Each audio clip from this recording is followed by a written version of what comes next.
या देवी सर्वभूतेषु नमस्तस्यै नमस्तस्यै नमस्तस्यै नमो नमः।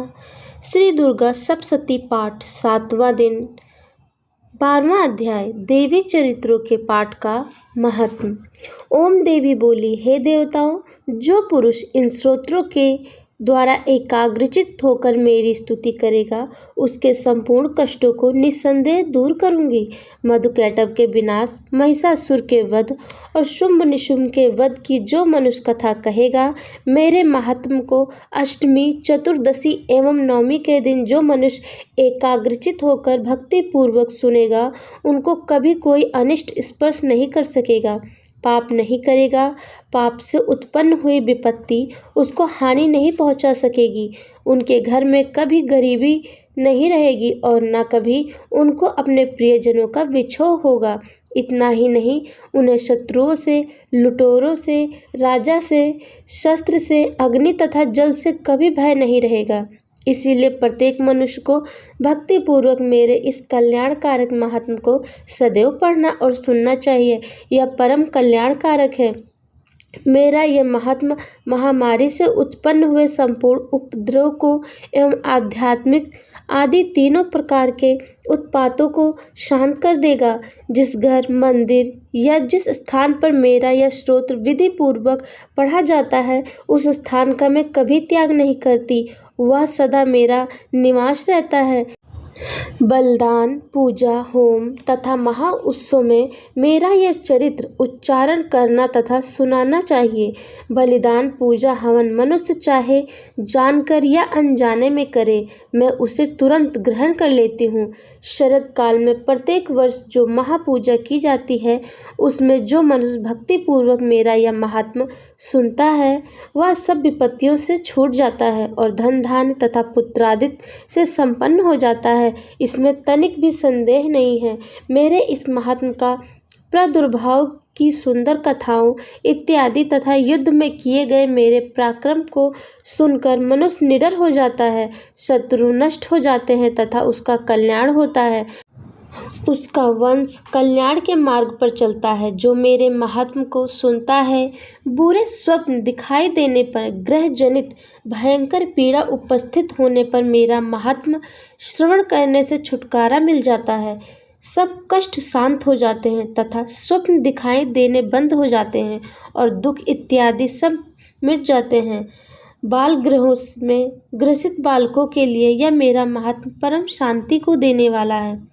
मनुष्यों में फूट पड़ने पर यह भली भांति मित्रता करवाने वाला है। यह महात्म्य समस्त दुराचारियों के बल का नाश करने वाला है। इसके पाठ मात्र से राक्षसों, भूतों और पिशाचों का नाश हो जाता है। पशु, पुष्प, अर्घ, धूप, गंध, दीपक इत्यादि सामग्रियों द्वारा पूजन करने पर मेरा यह महात्म्य मनुष्यों को मेरी जैसी सामर्थ्य की प्राप्ति करवाने वाला है। ब्राह्मणों को भोजन कराकर, हवन कराकर, प्रतिदिन अभिषेक करके, नाना प्रकार के भोगों को अर्पण करा के और प्रतिवर्ष दान इत्यादि करके जो मेरी आराधना करते हैं, उससे मैं जैसी प्रसन्न होती हूँ, वैसी ही प्रसन्न मैं इस चरित्र के सुनने वालों से होती हूँ। यह महात्म्य श्रवण करने पर पापों को हर लेता है तथा आरोग्य प्रदान करता है। मेरा प्रादुर्भाव का कीर्तन दुष्ट प्राणियों से रक्षा कराने वाला है। युद्ध में दुष्ट दैत्यों का संहार करने वाला है। इसके सुनने से मनुष्य को शत्रु का भय नहीं रहता। हे देवताओं, तुमने और ब्राह्मण ऋषियों और ब्रह्मा जी ने जो स्तुति की है, वह मनुष्य को कल्याणमयी बुद्धि प्रदान करने वाली है। वन में, सूने मार्ग में या दावानल से घिर जाने पर, जंगल में सिंहों से, वर्ग या जंगली हाथियों द्वारा पीछा किए जाने पर, राजा के क्रोध करने पर, मारे जाने के भय से या समुद्र में तूफान आने से, नाव के डगमगाने पर, भयंकर युद्ध में फंसा होने पर, किसी भी प्रकार की पीड़ा से पीड़ित, घोर बाधाओं से दुखी हुआ मनुष्य मेरे इस चरित्र को स्मरण करने वाला मनुष्य छुटकारा पा जाता है। शेर आदि हिंसक पशु, डाकू तथा शत्रु मेरे चरित्र को स्मरण करने वाले मनुष्य से दूर भाग जाते हैं। महर्षि बोले, प्रचंड पराक्रम वाली भगवती चंडिका इस प्रकार कहने के पश्चात अंतर्ध्यान हो गई। संपूर्ण देवता पहले की तरह अपने अपने यज्ञ के भागों को प्राप्त करने लगे। अब मैं हे राजन दैत्यों का हाल सुनाता हूँ। शुंभ युद्ध में मारा गया था। उसका पराक्रमी भाई निशुंभ के मारे जाने पर शेष दैत्य पाताल लोक भाग गए। हे राजन, इस प्रकार भगवती अंबिका नित्य होती हुई भी बार बार प्रकट होकर इस जगत का पालन करती है। वे ही इसको मोहित करती है, जन्म देती है और प्रार्थना करने पर समृद्धि प्रदान करती है। हे राजन, भगवती ही महाप्रलय के समय महामारी का रूप धारण करती हैं और वही संपूर्ण ब्रह्मांड में व्याप्त हैं। वह सनातन देवी प्राणियों का पालन करती हैं। वे ही मनुष्य के अभ्युदय के समय घर में लक्ष्मी का रूप बनकर स्थिर हो जाती हैं तथा अभाव के समय दरिद्रता का विनाशकर कारण बन जाती हैं। पुष्प, धूप और गंध आदि से पूजन करके उनकी स्तुति करने से वह धन और पुत्र प्रदान करती हैं और धार्मिक बुद्धि तथा उत्तम गति प्रदान करती हैं। 13वां अध्याय। राजा सुरथ और वैश्या को देवी का वरदान। मेधा ऋषि बोले, हे राजन, इस प्रकार मैंने तुमसे देवी के उत्तम महात्म का वर्णन किया है। वे ही विद्या प्रदान करती हैं। भगवान विष्णु की माया स्वरूपा उन भगवती की कृपा से ही तुम यहाँ वैश्य तथा अन्य विवेकी जन मोहित होते हैं और मोहित होते रहेंगे। महाराजा, आप दोनों उन्हीं के शरण में जाओ। वही भगवती आराधना करने पर मनुष्य को भोग, स्वर्ग तथा मोक्ष प्रदान करती हैं। मार्कंडेय जी ने कहा, महर्षि मेधा की यह बात सुनकर राजा सुरथ महर्षि को प्रणाम करके खड़ा हुआ और राज्य के छिन जाने से उनके मन में बड़ी गलानी हुई। राजा सुरथ और वैश्या तपस्या करने के लिए वन में चले गए और नदी के तट पर आसन लगाकर भगवती के दर्शन की अभिलाषा हेतु तपस्या में लीन हो गए।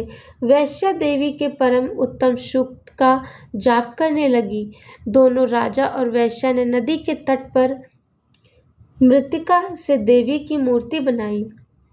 पुष्प, धूप, दीप तथा हवन द्वारा देवी का पूजन करने लगे। पहले उन्होंने आहार को कम कर दिया, इसके बाद निराहार रहकर भगवती में मन लगाकर एकाग्रचित से आराधना करने लगे। वे दोनों अपने शरीर के रक्त से देवी को बलि देते हुए 3 वर्ष तक लगातार भगवती देवी की आराधना करते रहे। 3 वर्ष के बाद देवी ने उनको प्रत्यक्ष दर्शन दिए।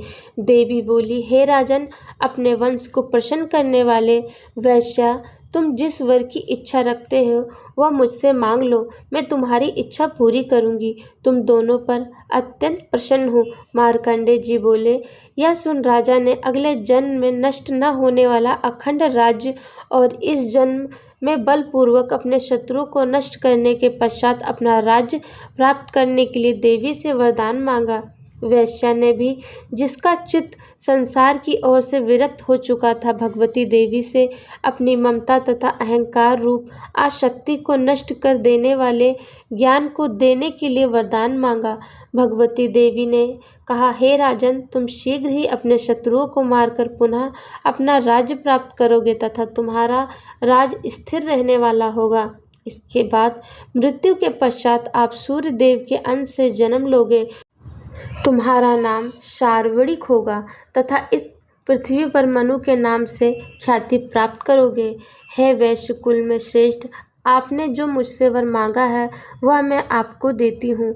आपको मोक्ष देने वाले ज्ञान की प्राप्ति होगी। मार्कंडेय जी बोले, इस प्रकार देवी उन दोनों को मनोवांछित वर प्रदान कर अंतर ध्यान हो गई। इस प्रकार देवी से वरदान पाकर राजा सुरथ सूर्य देव के अंश से जन्म लेकर इस पृथ्वी पर शार्वणिक मनु के नाम से उत्पन्न होंगे। आज के दिन माँ कालरात्रि की पूजा की जाती है और माँ की कथा। माँ दुर्गा के 7वें स्वरूप को कालरात्रि कहा जाता है। माँ कालरात्रि का स्वरूप देखने में अत्यंत भयानक है, लेकिन ये सदैव शुभ फल देने वाली मानी जाती हैं, इसलिए इन्हें शुभांकरी भी कहा जाता है। दुर्गा पूजा के 7 दिन माँ कालरात्रि की पूजा का विधान है। इस दिन साधक का मन सहस्त्र सार चक्र में स्थित रहता है, उसके लिए ब्रह्मांड की समस्त सिद्धियों के द्वारा खुलने लग जाते हैं। इस चक्र में स्थित साधक का मन पूर्णतः माँ कालरात्रि के स्वरूप में अवस्थित रहता है। माँ कालरात्रि दुष्टों का विनाश और ग्रह बाधाओं को दूर करने वाली है, जिससे साधक भय मुक्त हो जाता है। बोलो माँ कालरात्रि माता की जय। आज श्री दुर्गा सप्तशती का पाठ 12वां और 13 अध्याय संपूर्ण हुआ।